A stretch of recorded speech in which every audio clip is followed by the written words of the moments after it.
Welcome to ACP.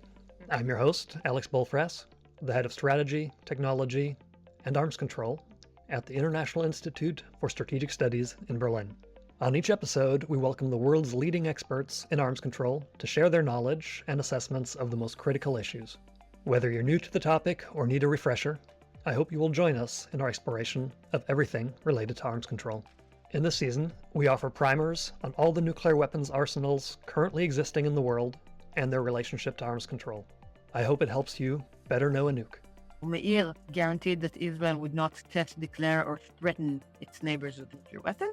Nixon agreed to remove the issue from the bilateral agenda, meaning that Israel would not be pressured to join the Non-Proliferation Treaty. Unlike other nuclear-armed states, Israel does not officially acknowledge its arsenal.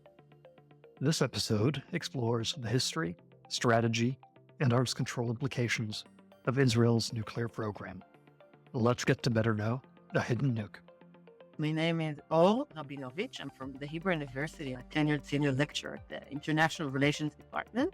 Currently, I took a year of unpaid leave, and I'm at Stanford University, where I'm a visiting associate professor of Israel studies for this academic year. I study nuclear proliferation, intelligence, Israel-US relations, and related issues. There are many interesting things about Israel's nuclear program. One of them that is striking is that it's the only country that started thinking about nuclear development before it was a country. After the bombing of Hiroshima and Nagasaki in August of 1945, Chaim Weizmann was one of the leading figures of the Zionist movement at the time, albeit already in decline. He was already replaced by David Ben-Gurion. He was a chemist, and he had a good grasp of the scientific background of what was needed for that. And 2 weeks after Hiroshima and Nagasaki were bombed, he already corresponded with some of his close confidants. And based on those letters, we know that he was quite intrigued by the phenomena of the atom bomb or by nuclear weapons. The correspondence already shows us that he was thinking about the fact that many Jewish scientists were involved in the Manhattan Project could further the Zionist cause. He actually went to Albert Einstein, the preeminent physicist of the time, and he proposed to Einstein to give a speech. So the speech that Weizmann was thinking about was the keynote speech Einstein was supposed to deliver at the Nobel dinner that winter. And Weizmann sends Einstein a draft. We have the draft. It's both in the Weizmann archive and in the Einstein archive. The draft proposes Einstein to say that Jewish scientists delivered the atom bomb to the democracies in their fight against the Nazis and the Japanese. And in return, they should work to make sure that the Jewish refugees and Holocaust survivors would be able to go to Palestine. So basically pressure the British, who were then controlling Palestine. It was British-controlled Palestine. Pressure the British to open the gate for Palestine and allow Holocaust survivors in. We don't know how Einstein responded because we don't have correspondence. Maybe they didn't speak at all. Maybe they spoke on the phone. Maybe there's a letter that got lost and was never archived. But we do know what he ended up saying in the speech, because that was actually recorded and it became a very important speech. He uses some of the proposed language, but not all of it. He does call on democracies to allow Holocaust survivors to immigrate to Palestine, but he disconnects this from the issue of the contribution of Jewish scientists to the Manhattan Project. And he refers to it as scientists, we the physicists, we the scientists brought about this development. So obviously, he thought that it was a bad idea to emphasize the contribution of Jewish scientists to the Manhattan Project. If we move forward, we know that in November 1947, Weizmann was also toying with the idea of maybe establishing a nuclear reactor in British-controlled Palestine before the State of Israel was established. But nothing substantial took place there. And in May 1948, the State of Israel was established, and control of this issue was basically transferred to David Ben-Gurion, the first prime minister. And he moved relatively quickly in this sphere. A few months after Israel was established, 6 promising scientists are sent to study nuclear physics abroad. In the early 1950s, Israel established the Israeli Atomic Energy Commission and signed contract to build 2 different reactors in Israel. One of them is a small research reactor that Israel got from the Americans as a part of the Atoms for Peace plan. The second one was the French reactor built near the town of Dimona. That was a secret reactor.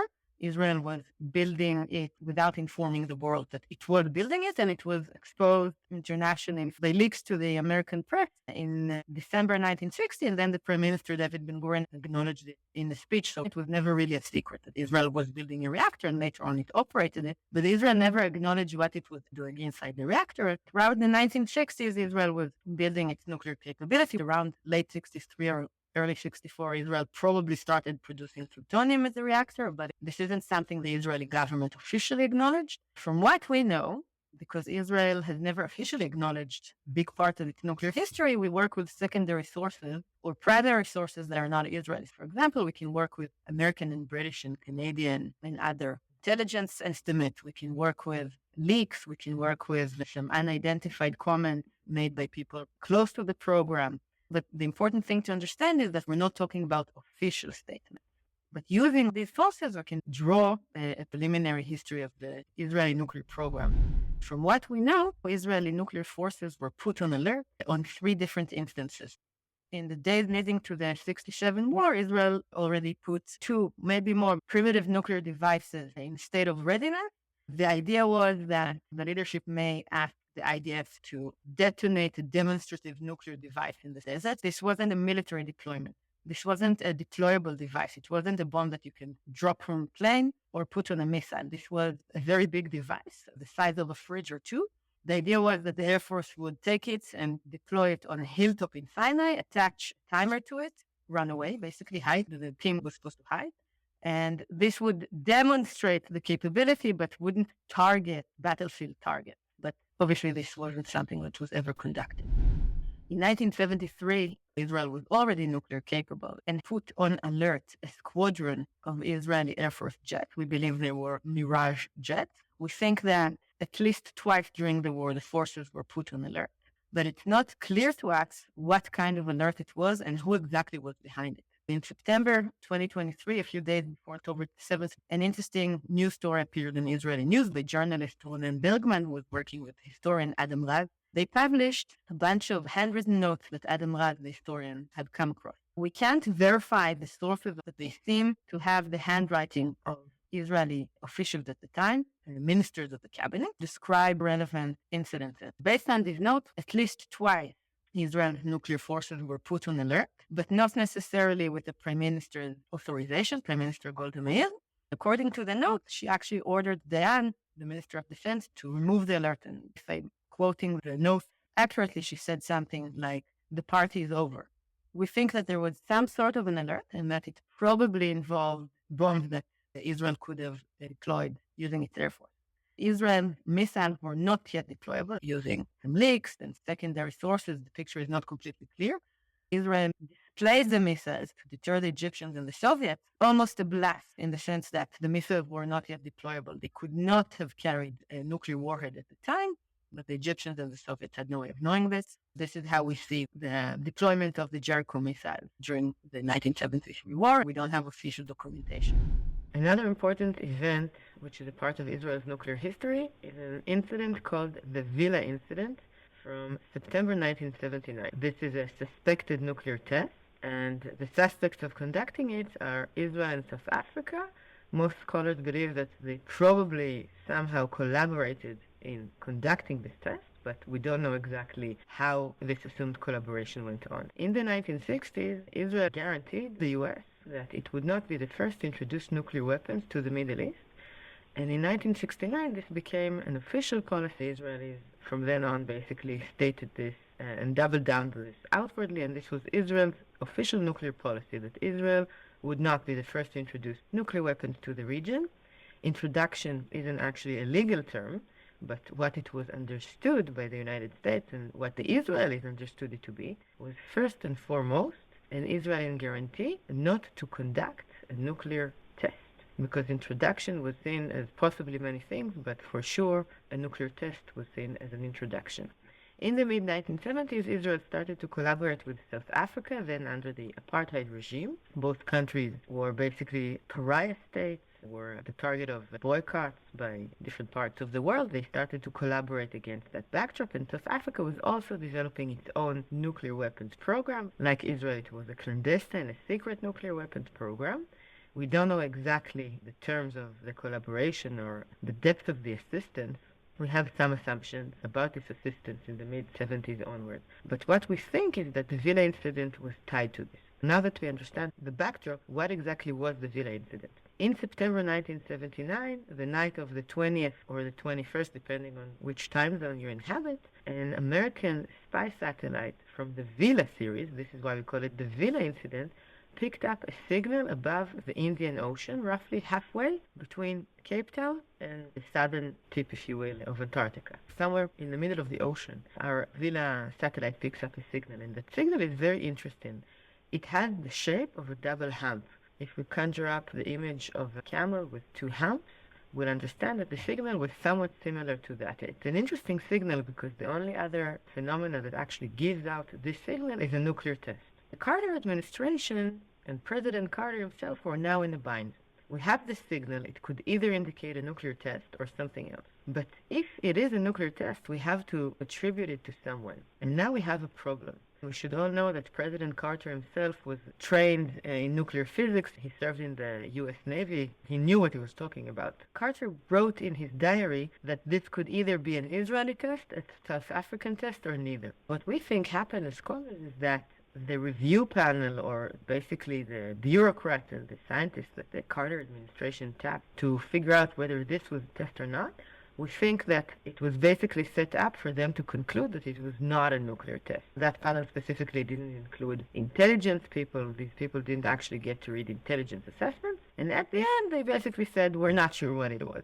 Maybe a nuclear test, maybe something, they call it a zoo event, maybe like an atmospheric event where basically light bounces off the ocean and the clouds. So no official finding was reached. And when you don't have an official finding, you don't have to say who you suspect it was. But the understanding in the academic community was that this is most likely a nuclear test. The suspects are Israel and South Africa. And the scholarly community basically believes that it was probably the product of some sort of a collaboration. Perhaps the South Africans were doing it with either Israeli assistance or the Israelis observing it because the Israeli guaranteed the U.S. that they would not introduce nuclear weapons, and many scholars believe that they were probably not conducting a nuclear test by themselves, maybe just observing it or somehow collaborating. It's a bit of an ongoing mystery. We didn't have South African sources or Israeli sources coming out either officially, unofficially, by leaks to the press, by secret interviews and such, saying, I was there, I witnessed the test, I saw it. We have secondary hand sources. For example, there was a South African convicted spy who spied from within the South African establishment for the Soviets, and he said, I knew they were up to something. I saw 3 ships, one of them Israeli, one of them South African, leaving a naval base.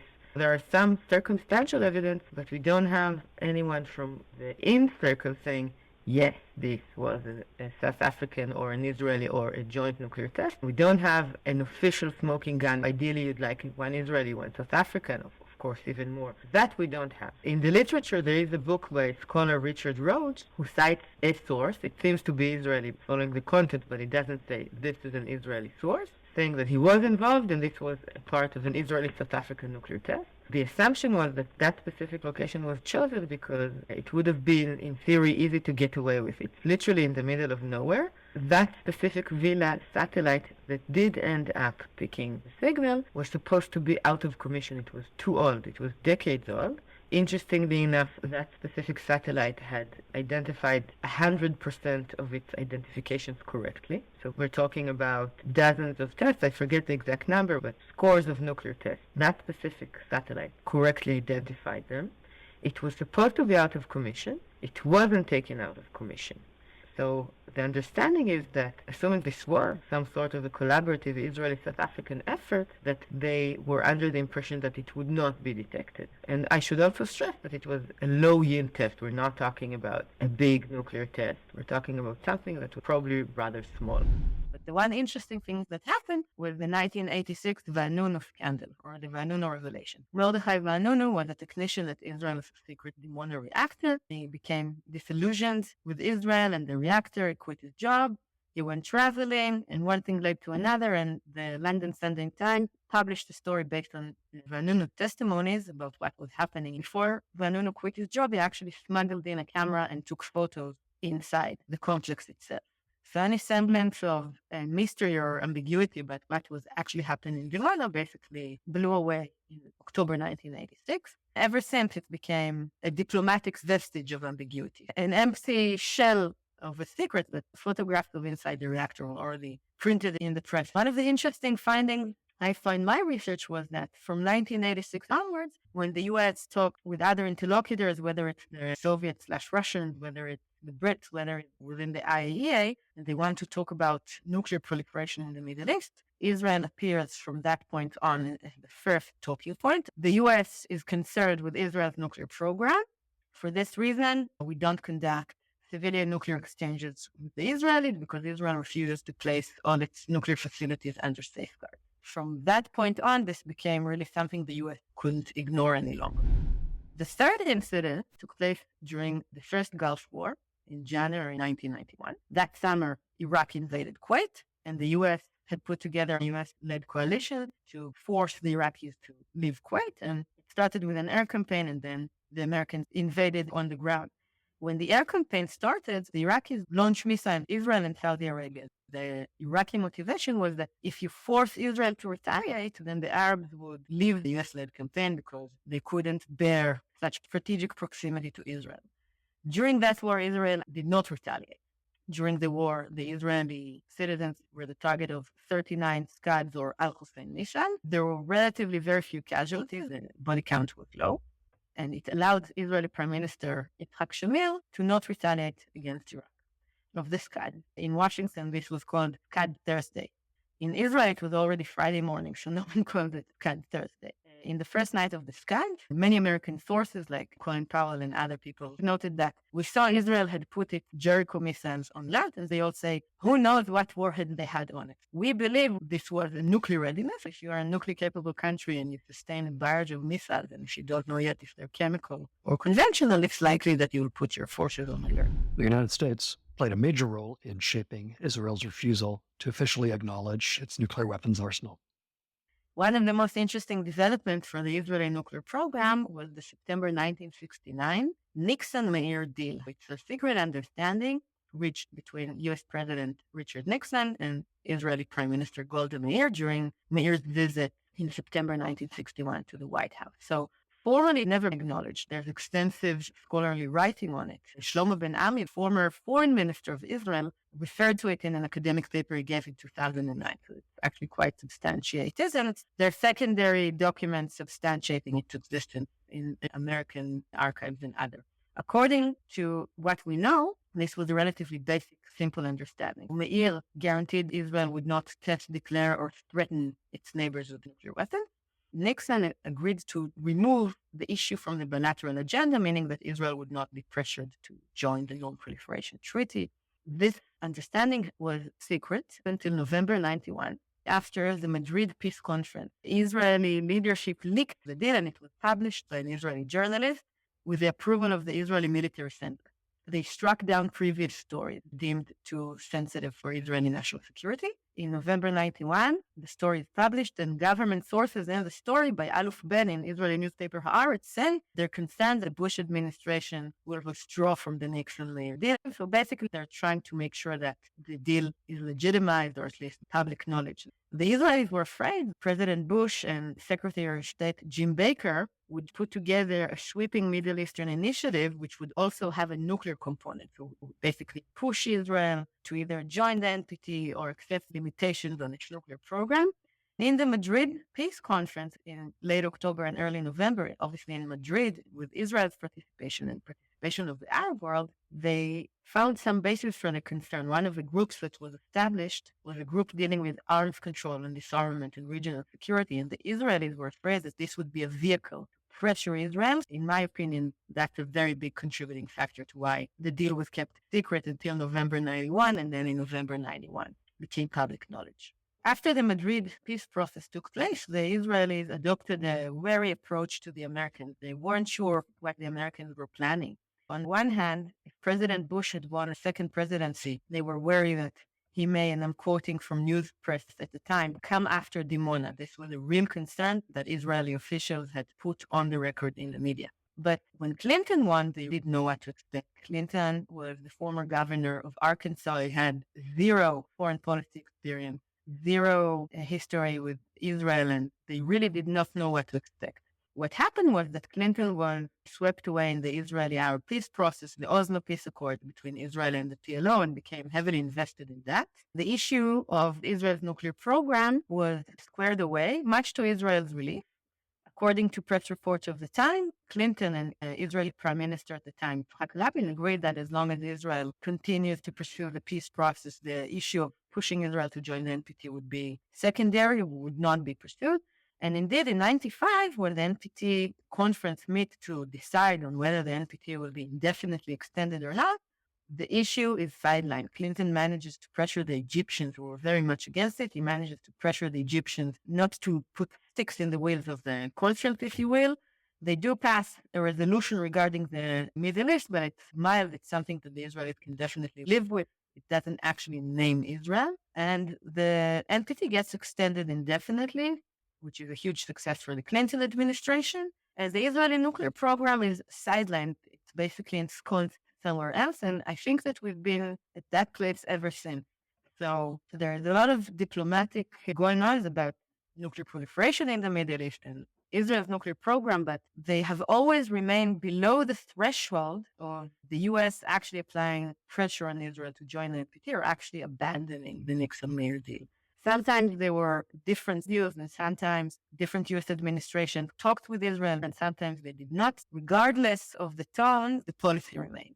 Israel was not pressured to join the NPT. The NPT has enjoyed the indefinite extension, and the issue didn't resurface. Another thing to understand is that during the Clinton administration, as the Cold War came to an end and Saddam Hussein's secret nuclear program was revealed by the inspection team, Israel, under the Rabin government, decided to make a few changes to its nuclear policy. So they decided to adopt a policy of limited disclosure. They were more open now about the policy itself. For example, Foreign Minister Shimon Peres and official Don Frank, who was then the head of the Israeli Atomic Energy Commission, they actually gave speeches where they outlined the policy. And they said, this is Israel's nuclear policy, and it's actually quite simple. Israel will agree to discuss a nuclear-free zone in the region once comprehensive peace agreements are reached and sustained between all actors, Israel and Arab world, Iran, the Sunni world, and any other actor you can imagine in the Middle East.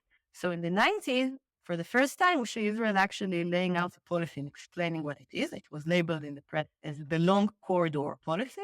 So Israel is basically saying there should be a regional peace process that is analogous to a long corridor. Once we traverse this corridor, we'll talk about establishing a nuclear-free zone, and we will discuss how we can continue. So the policy has been revealed and disclosed in the mid-90s, and Israel decided to align with other arms control initiatives championed by the U.S. Israel joined the Comprehensive Test Ban Treaty, signed it, but following the U.S., it didn't ratify it. Israel will not ratify it officially before the U.S. does. But really tried to play along and to not be an obstructionist player during the 90s, an era of the U.S. being the unilateral force shaping arms control. It was very important for Israel is not to be obstructionist. They didn't limit Israel's nuclear program. So they're happy to sign the CTBT, and they were willing to sign in 93 the CWC, the Chemical Weapons Convention. So they're willing to take part in other treaties as long as they don't have to give anything relating to the nuclear program. These are the 90s, and I think we've been frozen in time and space since then. We saw diplomatic maneuvering, different diplomatic maneuvers come and go, but the reality hasn't changed. Israel still refuses to join the NPT before the long corridor transpires officially. Israel resents attempts by the Arab world to call a zone into existence, to establish a zone without the active participation and the consensus of Israel and other actors. So nothing came out of the WMD zone initiative, which saw some maneuvering in the first 2 decades of the 21st century. Now everyone is waiting to see whether the U.S. manages to roll back the Iranian nuclear program. President Trump has made very forceful statements, but no one knows how he's planning to back them up. This episode concludes with a look toward the future of arms control and current regional security dynamics involving Israel. The October 7th Hamas attack took Israel by surprise. Despite a few silly comments by Israeli parliamentarians, Israel's nuclear forces are not relevant for this. For example, a minister called Amichai Eliyahu was the Israel Minister for Heritage, made the following comment a few days after October 7th that the nuclear option is also an option. Of course, that silliness wrapped up in stupidity. Israel's nuclear capability has zero relevance to the Gaza Strip. And another parliamentarian from the Likud party that built the coalition, where Prime Minister Netanyahu head, Tali Gottlieb, immediately after October 7th happens, she went on Twitter tweeting, "Jericho, Jericho, where are the Jericho missiles?" This just goes to underline the people that should not be in leadership positions, found themselves in leadership positions under this government. But it indicates that Israel's nuclear weapons are not relevant to the Israeli-Palestinian conflict. They are relevant to the Israel-Iranian conflict and whether Iran will cross the nuclear threshold and whether we're likely to see a situation where we have two nuclear actors trying to deter each other or not. And it's anyone's guess whether Iran will cross the nuclear threshold or not, and whether Israel or the US or jointly will attack or not. Israel's nuclear weapons are not relevant to the Israeli-Palestinian conflict. Since the mid-90s, Israel hasn't shifted its official policy. The official Israeli policy is that Israel would be willing to engage in talks about creating a nuclear-free zone in the Middle East, perhaps as a part of the wider WMD zone. In the 90s, the IAEA adopted the Mubarak plan floated in 1990. Instead of a nuclear-free zone, the international community started talking about a WMD zone, so a zone which would also include a ban not only on nuclear weapons, but also on chemical and biological. Israel said that it adheres to the policy that it established in the 1990s, that it would be willing to discuss arrangements relating to the establishment of the nuclear-free zone only when sustainable peace agreements are achieved in the Middle East. Israel is not willing to participate in talks about how to establish the zone. They're willing to sit in forums just shy of that. But nothing substantial came out in the first 2 decades of the 21st century. The question is what would happen if Iran crosses the nuclear threshold. Israel's official policy is that it would not be the first to introduce nuclear weapons to the region. That's the official policy. It came about in the 1960s in Israeli-US bilateral talks, and it became public, and it became the public state of the policy, even though it doesn't say much because introduction isn't a legal term. You can interpret introduction in different ways, and you can have a legal debate on what introduction means. But if and when should Iran decide to publicly go nuclear and declare itself as a nuclear actor, the policy would be nullified. Iran would be an actor that had introduced nuclear weapons to the region, and the policy would be abandoned. The question is, will we see a shift in Israel's public nuclear posture? Many scholars think that should that happen, Israel is likely to change its ambiguous nuclear posture. Instead of not directly referring to the nuclear arsenal, adhering to a vague statement, it's likely it would become more transparent with what it has.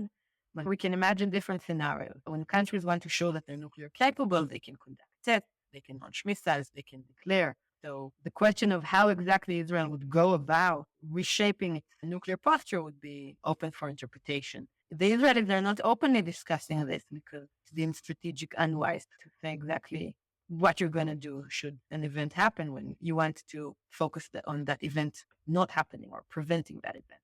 The Israelis and Americans, especially now with the Trump administration, are focused on trying to roll back the Iranian nuclear program or deter the Iranians. And it seems like Trump wants to force the Iranians to accept a new nuclear deal. The problem is you can bomb a nuclear facility, but you cannot bomb nuclear knowledge. The Iranians already know how to set advanced nuclear centrifuges and how to produce highly enriched uranium.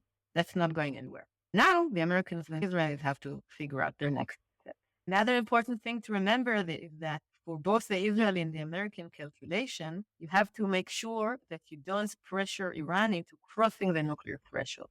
That's a gentle calculus. Given the blows Iran's strategy has taken in the past year or so, more and more hawks within the Iranian administration are now calling for Iran to reconsider its nuclear policy, to consider a shift to a more overt nuclear policy. Some of them are calling Iran to consider a withdrawal from the NPT or even just to go nuclear. Whatever policy is that Israel and the US decide to pursue jointly or separately, there's always the question of how do you prevent the Iranians from making that final step, or how do you prevent the hawks from winning the discussion? You don't want Iran to go nuclear and declare itself nuclear. So that's a gentle calculation. Thank you for listening, and to our guest and the European Union's Non-Proliferation and Disarmament Consortium for funding the series. Until next time, stay optimistic.